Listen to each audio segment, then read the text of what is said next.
Welcome to Industrial PLC Applications Level 2. This is a continuation of our timers and counters review.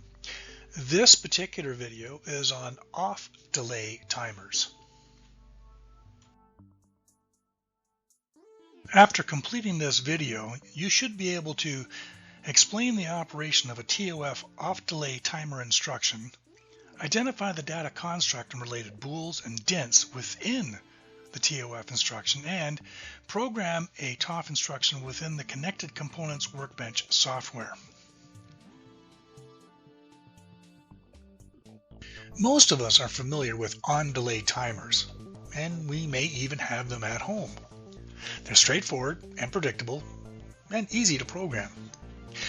But its closely related cousin, the off-delay timer, is one of the most misunderstood of the entire timer family.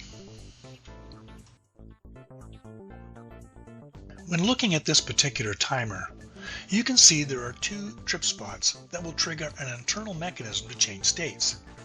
One, the green trip, will turn the circuit on.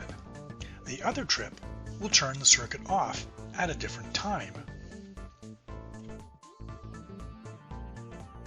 What this means is essentially when the circuit is off, this timer becomes an on-delay timer. Once the circuit is energized, the same timer becomes an off-delay timer. We will be referring to this timer for another application, but for now, we want to focus on this timer's application as an off-delay timer.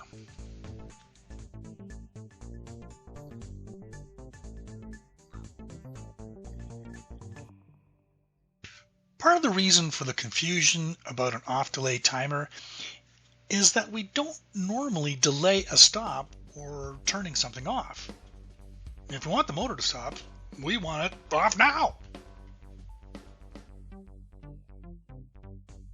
So before we dig into its programming, let's look at a couple of examples of where we use an off-delay, or maybe better put, must use an off-delay timer. Our first example, do you drive a car?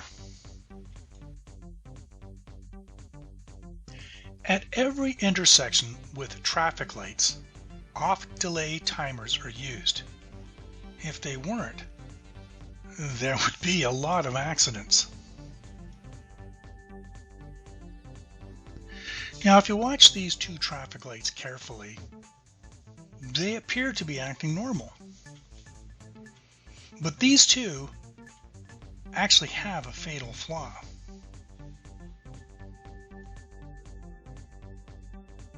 It might be a little subtle, but if you watch carefully, the red light in one direction should not immediately go to green. It should stay on to let the intersection clear. By using an off delay, the red light will stay on even though the system says to turn off. With off delays, the output is energized immediately. It is the de-energizing that is held up. They often refer to this as a dwell.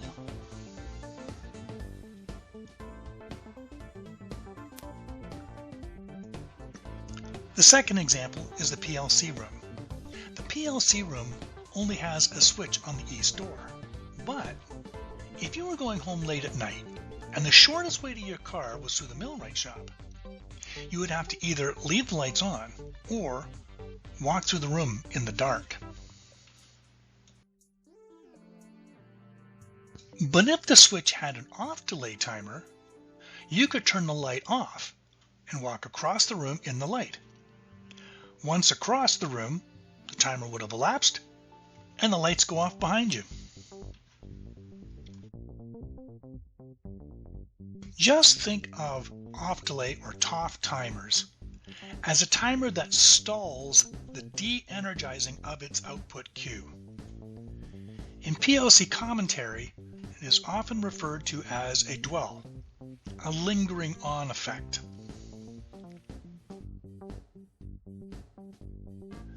TOF timer instruction has the following parameters. By default, the first TOF you'll put it will be TOF_1. That's basically the variable's name. TOF_1.in is the input variable that will start by immediately turning on the Q output and then start the timing process once it is turned off again. The TOF_1.pt is a time data type that sets the time for the delay, or in this case a dwell. The TOF_1.et is another time data type that holds the elapsed time once the timer starts to time. The TOF_.q is the output that is immediately turned on with the .in and lingers on for a programmed time once the .in is false. We can see by the timing chart that its output.q works differently than an on-delay TON instruction, in that it is immediately on when .in is true. When .in goes false, Q stays on as the timer begins the timer count. Once the ET equals PT, then the contacts open and the .q is turned off. Notice too that .reg has been replaced by .fetch, or falling edge. With TONs, we are looking for .in to go from false to true. But here, we are looking for .in to go from true to false. This is not the same thing as being off. The instruction must see the .in go from false to true and back to false, hence the falling edge, before the timer starts.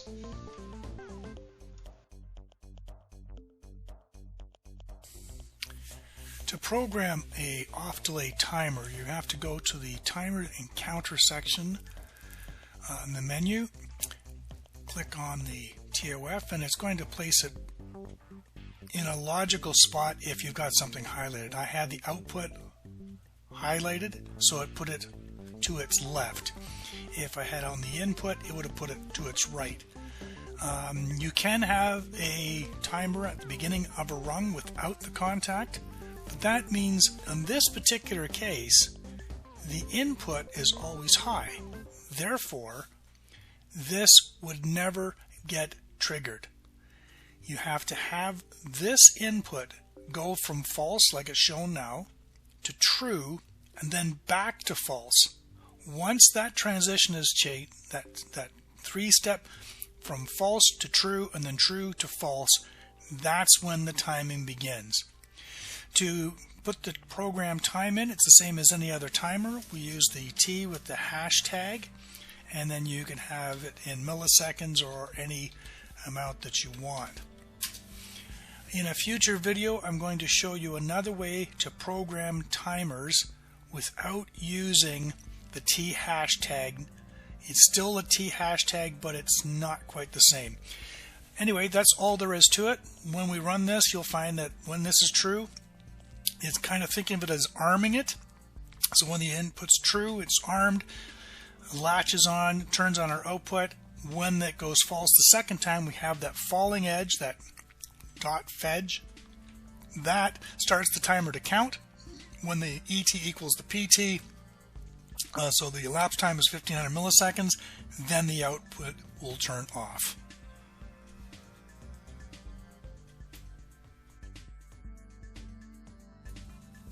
On the screen, you'll see that there's a single run in a program that we're going to demonstrate how the TOF, or off-delay timer, works. So in our program, we've kept it quite simple. We have just a single input. It sets the timer, and then we have our single output. Notice that the output is not on. This is the same as that mechanical clock that we showed, that the on state has to be set before the off delay will kick in. So we're going to turn on this 1 bit, And I think we've got to put this into run mode. So our 1 bit is set, and we see that the output is turned on. Okay, so I'm going to turn this off, and I've got a 1 second delay. So even though the input feeding the TOF was off, the output stayed on. So let's do that again and just watch it in action.